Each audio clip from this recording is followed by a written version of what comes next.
Langit mendung menyelimuti desa Sagara, sebuah pemukiman nelayan yang terletak di tepi hutan dan laut. Di desa itulah tinggal seorang pria muda bernama Raka Pramana, seorang fotografer alam bebas yang terkenal karena karyanya yang penuh emosi dan keindahan. Raka pulang ke desa kelahirannya setelah 10 tahun merantau, membawa kerinduan dan beban misteri masa lalu. Ibunya, Bu Lestari, menyambut Raka dengan hangat meskipun tubuhnya sudah mulai renta. Rumah kayu mereka masih berdiri di sisi tebing, menghadap langsung ke laut biru yang bergelora. Namun ada sesuatu yang berubah. Bisik-bisik warga tentang kapal gaib yang muncul setelah gempa hebat seminggu sebelumnya mulai membuat Raka penasaran. Di malam pertama kepulangannya, Raka memandangi laut dari jendela kamarnya. Ombak memukul karang dengan keras, seolah ada yang ingin keluar dari dasar lautan.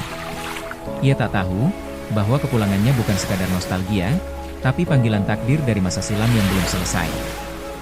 Raka menyusuri gudang tua rumahnya dan menemukan sebuah lukisan besar penuh debu yang dilukis oleh almarhum ayahnya. Lukisan itu menggambarkan kapal kayu besar dengan tiang layar sobek, dan sebuah lambang aneh di buritannya, dikelilingi kabut tebal. Di pojok lukisan tertulis, "Kembali saat laut membelah." Ayah Raka, Pramana Adijaya, dulunya seorang pelaut dan arkeolog bawah laut yang misterius. Ia hilang 12 tahun lalu saat melakukan ekspedisi ke laut dalam bersama timnya. Semua orang menganggapnya telah tewas, tapi tubuhnya tak pernah ditemukan. Lukisan itu, bagi Raka, terasa seperti pesan dari ayahnya yang belum selesai. Raka memutuskan untuk menyelidiki lebih jauh. Ia pergi ke kantor kepala desa untuk mencari catatan gempa dan laporan warga, berharap bisa menemukan titik awal keberadaan kapal misterius itu. Di sana, ia bertemu dengan Pak Hashim, kepala desa yang dulu adalah sahabat ayahnya. Pak Hashim awalnya enggan bicara, tapi setelah melihat lukisan yang dibawa Raka, wajahnya memucat. Ia mengajak Raka bicara di ruang belakang, jauh dari telinga warga. Di sana, ia membuka sebuah peti tua berisi peta laut kuno dan jurnal ekspedisi Pramana Adijaya. Dalam jurnal itu, disebutkan nama kapal Garuda Laut, kapal yang dipercaya membawa artefak kuno dari masa kerajaan maritim Nusantara yang hilang. Ayah Raka menemukan indikasi bahwa kapal itu tenggelam bukan karena badai, tapi karena kutukan yang dijaga oleh penjaga laut. Pak Hashim memperingatkan Raka agar tidak mencarinya. Kapal itu bukan kapal biasa. Laut menyimpannya untuk alasan, ujarnya. Tapi dalam hati Raka, hasrat untuk menyelidiki semakin kuat. Ia merasa ayahnya menuntunnya melalui semua petunjuk ini. Di pantai desa, Raka bertemu seorang gadis asing bernama Kirana, yang mengaku sebagai peneliti bawah laut dari universitas luar negeri. Ia juga menyelidiki kemunculan anomali bawah laut pasca gempa. Kirana tanpa terlalu tahu banyak tentang desa dan bahkan tentang ayah Raka. Kirana menunjukkan foto sonar laut yang ia ambil 2 hari lalu. Di dalamnya terlihat bentuk kapal besar yang tertanam di dasar laut tak jauh dari bibir tebing. Arah dan bentuknya persis seperti di lukisan ayah Raka. Mereka pun sepakat bekerja sama diam-diam untuk menyelidiki kapal itu. Namun, Raka mulai curiga. Kirana menyebutkan nama Garuda Laut sebelum Raka menyebutnya. Siapa dia sebenarnya? Kenapa dia tahu nama kapal yang bahkan tidak dikenal oleh warga desa? Pertanyaan itu mulai mengganggu Raka. Malam hari, Raka bermimpi aneh. Ia mendengar suara ayahnya memanggil dari dalam laut, dan melihat cahaya biru bersinar dari dasar samudra. Ketika ia terbangun, suara itu masih terngiang di telinganya, seolah bukan sekadar mimpi. Pagi harinya, Kirana dan Raka menyewa perahu tua milik Pak Wanto, nelayan lokal, untuk menuju titik koordinat tempat kapal itu terlihat. Di tengah perjalanan, alat kompas dan GPS mereka mendadak rusak. Ombak mengamuk tak wajar meski cuaca cerah. Tepat pukul 11 siang, dari kejauhan, kabut muncul tiba-tiba. Di dalam kabut itu, bayangan kapal tua dengan tiang patah perlahan muncul di permukaan. Kapal dari masa silam itu benar-benar ada.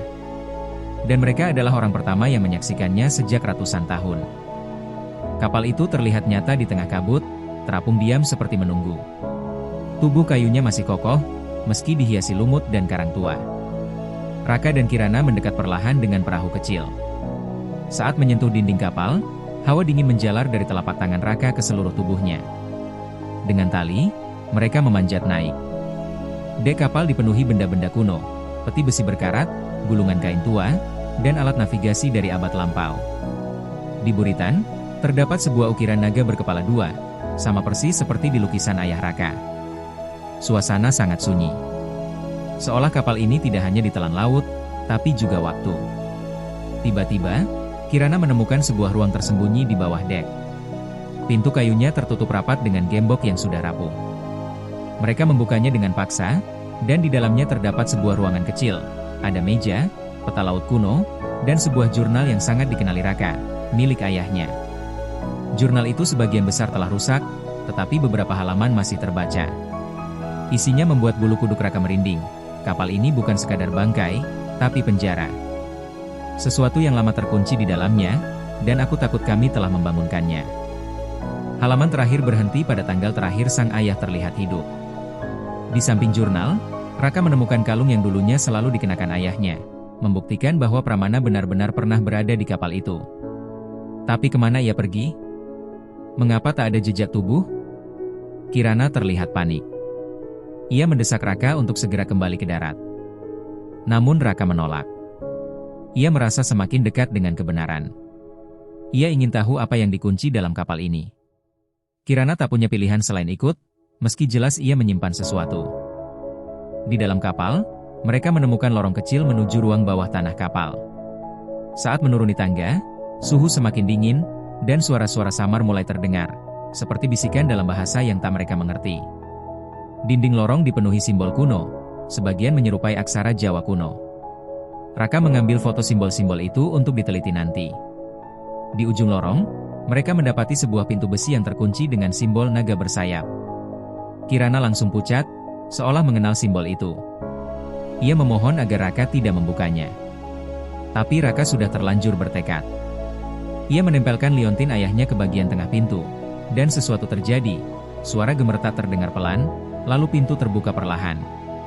Di dalamnya, ada satu benda besar tertutup kain dan di sampingnya, kerangka manusia dengan gelang milik ayahnya. Benda yang ditutupi kain ternyata adalah sebuah artefak kristal biru berukuran bola kaki, memancarkan cahaya lembut dan berdenyut seperti jantung. Ketika Raka menyentuhnya, pikirannya dipenuhi bayangan, kapal karam, jeritan manusia, dan makhluk laut raksasa mengelilingi kapal. Kirana berteriak dan menarik Raka menjauh. Ia mengaku bahwa artefak itu disebut penjaga waktu, benda yang dipercaya bisa membuka gerbang waktu jika jatuh ke tangan yang salah. Ayah Raka dan timnya dulu berniat menyegelnya kembali, namun gagal. Itulah sebabnya kapal ini menghilang dan dikutuk laut. Kirana mengungkapkan bahwa ia bukan sekadar peneliti. Ia adalah keturunan dari penjaga artefak itu, dan tugasnya adalah memastikan artefak itu tidak pernah dibawa ke daratan. Tapi kini semuanya sudah terlambat. Artefak telah aktif, dan sesuatu sedang bangkit. Tiba-tiba gemuruh terdengar dari bawah kapal. Laut di sekitar mereka mulai memutar seperti pusaran besar. Kabut menjadi lebih tebal dan pekat. Kapal mulai berguncang hebat, seolah ada kekuatan yang bangkit dari kedalaman. Suara gemuruh seperti raungan terdengar dari dasar laut. Kirana berteriak agar mereka kabur, tapi Raka terpaku pada cahaya artefak yang kini semakin terang. Ia merasa seperti ditarik ke masa lalu, melihat kilasan kerajaan kuno, perang besar, dan kapal ini digunakan sebagai altar ritual pengorbanan. Kapal Garuda Laut bukan sekadar kendaraan, ia adalah penjara waktu. Dalam sekejap, gelombang besar menerjang. Raka dan Kirana terhempas ke air, dan kapal itu perlahan tenggelam kembali ke dasar laut. Namun sebelum semua gelap, Raka melihat satu hal. Seorang pria tua berdiri di buritan kapal, menatapnya dalam diam. Wajahnya sangat mirip dengan ayahnya. Raka terbangun di tepi pantai, tubuhnya basah dan penuh luka gores. Di sampingnya, Kirana juga terbaring tak sadarkan diri. Mereka berhasil kembali ke darat, tapi kapal dan artefaknya telah hilang, seolah tak pernah ada. Beberapa warga menemukannya dan membawa mereka pulang ke rumah Bu Lestari. Namun sesuatu terasa aneh. Desa Sagara tampak sedikit berbeda. Rumah-rumah terlihat lebih tua, dan tidak ada satupun yang mengenal Kirana. Bahkan kalender di rumah menunjukkan tahun yang tidak sesuai, 2 tahun lebih awal dari waktu seharusnya. Raka mulai menyadari, mereka bukan hanya tersapu ombak, tapi mungkin telah melintasi waktu. Kirana panik saat menyadari artefaknya hilang. Ia mengatakan bahwa jika artefak aktif tanpa pengawasan, ia bisa menarik masa lalu ke masa kini. Itu artinya, sesuatu dari abad lampau kini mulai merembes ke dunia modern, dan waktu bisa runtuh kapan saja jika tidak segera dihentikan. Malam hari, kabut kembali turun ke desa. Tapi kali ini, sesuatu keluar dari dalamnya. Sosok-sosok berbaju perang kuno. Wajah mereka terlilit kain seperti penjaga kuburan kerajaan. Mereka diam-diam berjalan menyusuri desa dan menghilang begitu fajar tiba. Beberapa warga yang melihatnya jatuh sakit tanpa sebab. Bu Lestari juga ikut sakit. Ia mengigau, menyebut nama suaminya sambil menangis, dan mengulang kata, "Garuda, Garuda," berkali-kali. Raka semakin yakin bahwa kapal itu sedang mencoba menarik sesuatu ke dunia ini, entah ayahnya, atau kutukan yang dulu terkunci bersamanya. Raka dan Kirana mencari petunjuk dari jurnal ayah Raka. Dalam salah satu halaman tersembunyi, mereka menemukan mantra penyegel dan diagram simbol kuno yang bisa menutup kembali pintu waktu. Tapi untuk menggunakannya, mereka harus masuk ke kapal sekali lagi, dan itu berarti menunggu hingga kapal muncul kembali. Desa mulai panik karena fenomena aneh terjadi setiap malam. Binatang menghilang, ikan mati mengambang di pantai, dan satu rumah tiba-tiba terbakar tanpa sebab. Pak Hashim mengajak warga melakukan doa bersama, tapi itu tidak cukup menghentikan bayangan yang terus muncul dari laut. Sementara itu, Raka mulai dihantui mimpi-mimpi tentang ayahnya. Dalam mimpi itu, sang ayah mencoba berbicara, tapi mulutnya terkunci rantai. Ia menunjuk ke arah laut, lalu menghilang dalam semburan cahaya biru. Setiap bangun dari mimpi, Raka merasa kehilangan sebagian memorinya, seolah waktu sedang menghapusnya. Kirana, yang semula yakin dan tegas, mulai tampak rapuh. Ia mengaku takut. Takut bahwa ia telah gagal menjaga takdir yang diwariskan padanya. Tapi Raka menggenggam tangannya, berkata, "Jika waktu bisa dibuka, maka waktu juga bisa diperbaiki. Kita yang memulai, kita pula yang harus mengakhirinya." Malam ke-15, kapal muncul kembali di teluk, kali ini dengan kabut yang jauh lebih tebal dan kilatan petir aneh. Raka dan Kirana naik ke kapal dengan peralatan seadanya, membawa jurnal dan simbol penyegel. Namun saat mereka masuk ke ruang bawah tanah kapal, sosok penjaga muncul, makhluk tinggi berjubah hitam dengan mata kosong. Makhluk itu berkata dalam bahasa asing yang hanya dimengerti Kirana, "Kalian telah melanggar batas antara hidup dan waktu." Ia menolak mereka mendekati artefak. Setiap langkah yang mereka ambil membuat kapal bergetar, seolah takdir sedang menahan mereka. Raka menunjukkan liontin ayahnya. Tiba-tiba makhluk itu berhenti. Ia menatap liontin itu lama, lalu berbisik, "Darahmu adalah kunci." Dalam sekejap, makhluk itu menghilang seperti asap. Kapal menjadi hening. Kini hanya mereka dan artefak yang bersinar lebih kuat dari sebelumnya. Raka dan Kirana sampai di artefak.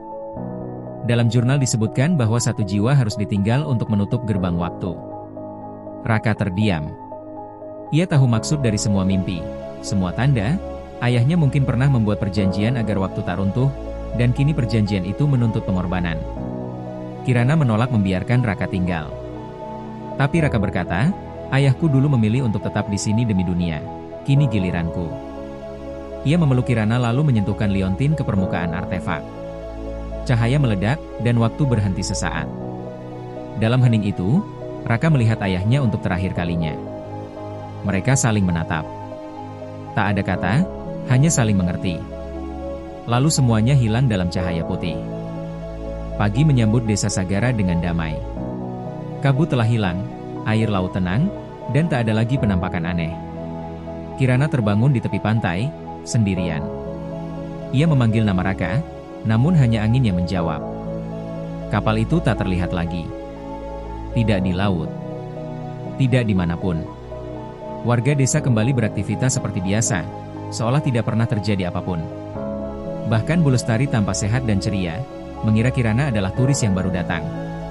Kirana panik saat menyadari, tak ada satupun orang yang mengingat siapa Raka Pramana.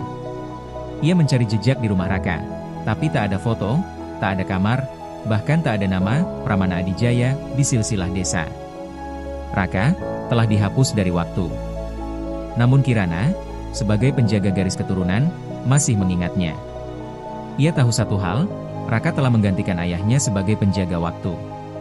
Di sisi lain realitas, Raka terbangun di dalam kapal Garuda Laut, namun kapal itu kini terapung di dunia yang tak memiliki arah, tak ada langit, tak ada dasar laut. Hanya kabut pekat dan cahaya yang berkedip-kedip. Ia tidak hidup, tapi juga belum mati. Di ruang itu, ia bertemu ayahnya. Pramana Adijaya terlihat lebih muda dan segar. Mereka berbicara untuk pertama kalinya setelah belasan tahun. Ayahnya menjelaskan bahwa mereka berada di ruang antara waktu. Tempat waktu dikunci agar tidak mengacaukan dunia nyata. Pramana berkata, kita ditakdirkan menjaga keseimbangan. Dunia di atas tidak akan tahu, tapi dunia itu bisa terus berjalan karena seseorang menahan hancurnya garis waktu. Raka akhirnya memahami, pengorbanannya bukan akhir, tapi awal dari tanggung jawab baru. Di dunia nyata, Kirana menuliskan semua yang ia alami dalam bentuk jurnal, menyamarkannya sebagai novel berjudul Kapal dari Masa Silam. Ia mencetaknya diam-diam dan mengirimkannya ke perpustakaan dan museum maritim di seluruh dunia, berharap kisah Raka tidak benar-benar hilang. Beberapa waktu kemudian, ia menerima surat tanpa pengirim. Isinya hanyalah selembar foto tua, foto kecil Raka berdiri di atas kapal Garuda Laut, dengan tulisan tangan di baliknya. Waktu akan mengenal namamu, meski dunia melupakanmu. Kirana menangis. Itu cukup untuknya. Ia tahu Raka masih ada, di suatu tempat yang tak terlihat, menjaga agar dunia tetap berjalan sebagaimana mestinya. Mungkin suatu hari, saat waktu kembali retak, dunia akan mengingatnya lagi. 30 tahun berlalu. Kirana telah menjadi profesor sejarah maritim. Ia mengajar generasi muda tentang misteri laut, waktu, dan kapal-kapal yang hilang dalam sejarah. Banyak yang menganggap ceritanya mitos, tapi bagi Kirana, semuanya nyata. Suatu malam, seorang mahasiswa membawakannya artikel tentang penemuan kapal tua oleh nelayan di Samudra Pasifik. Dalam artikel itu, terdapat foto kapal dengan lambang naga bersayap di buritannya. Kirana tersenyum, lalu menatap langit malam. Ia tahu, roda waktu perlahan berputar kembali. Suatu saat nanti, orang-orang akan menemukan lebih dari sekadar kapal. Mereka akan menemukan kisah, pengorbanan, dan cinta yang tertanam di balik layar kayu tua itu. Kapal Garuda Laut belum selesai bercerita. Cerita Raka bukan tentang menjadi pahlawan. Ia tak dikenal, tak tercatat dalam buku sejarah. Tapi justru karena itulah, ia menjadi penjaga sejati, seseorang yang memilih mengorbankan segalanya agar dunia tetap utuh. Ia hilang bukan karena kalah, tapi karena memilih untuk tidak terlihat. Pesan moralnya, kadang, pengorbanan terbesar dilakukan oleh orang-orang yang tak dikenal.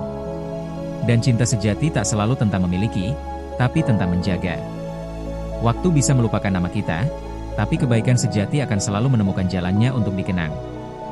Jika kamu pernah merasa tak dihargai atas apa yang kamu lakukan, ingatlah cerita Raka. Dunia mungkin diam, tapi waktu mencatat setiap langkahmu. Bagikan kisah ini, karena bisa jadi, kamu sedang membaca tentang seseorang yang benar-benar ada.